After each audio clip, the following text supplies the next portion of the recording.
हिंदुस्थानचा राष्ट्रध्वज भगवा, काशीचा विश्वेश्वर पुन्हा निर्माण करू, पाकिस्तानचा नायनाट करू, संभाजी भिडेंची गर्जना. आपल्या वादग्रस्त वक्तव्याने सातत्याने चर्चेत असलेले शिवप्रतिष्ठान हिंदुस्थानचे संस्थापक संभाजी भिडे गुरुजींनी पुन्हा एकदा देशाचा ध्वज तिरंगा नसून भगवा असायला हवा असं वक्तव्य केलं आहे. कोल्हापूर येथील आंदोलनावेळी त्यांनी छत्रपती शिवाजी महाराज आणि संभाजी महाराजांचा इतिहास सांगत मराठ्यांनी दिल्लीच्या तख्तावर भगवा फडकवला होता, त्यामुळे हिंदुस्थानचा राष्ट्रध्वज भगवा आहे असं संभाजी भिडे यांनी म्हटलेलं आहे. या देशात जो महायज्ञ सुरू आहे तो विझू देता कामा नये. या महायज्ञाची सांगता या देशाच्या शीर्षस्थानी भगवा झेंडा आलाच पाहिजे अशी करायची आहे असंही त्यांनी म्हटलेलं आहे. शिवछत्रपती गेले प्रचंड नैराश आहे. आता पुढे काय असे प्रश्न समोर आले. संभाजी महाराज छत्रपती झाले. केवळ 9.25 वर्ष छत्रपती म्हणून संभाजीराजेंनी काम केलं.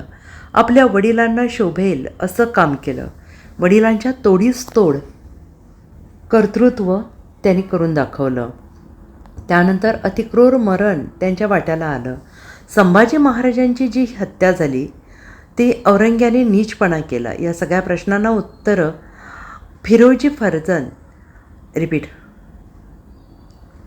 या सगळ्यांना प्रश्नांना उत्तर हिरोजी फर्जंद.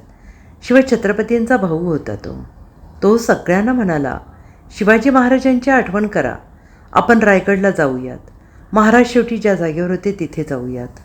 हे सर्वजण त्या जागेवर जाऊन बसले.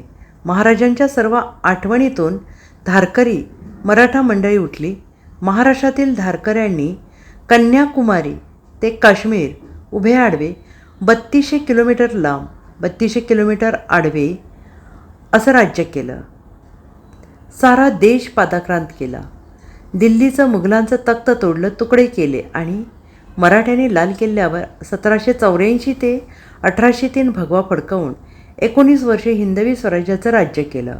याची पुनरावृत्ती म्हणजे हिंदुस्थानचा भगवा झेंडा हा तिरंगा नाही, हिंदुस्थानचा राष्ट्रध्वज भगवा आहे. तो परत लाल किल्ल्यावर फडकवण्याच्या कामानेच आजच्या उपोषणाची समाप्ती होणार आहे असंही संभाजी भिडे यांनी म्हटलेलं आहे. Bureau report SBN Marathi, Kolhapur.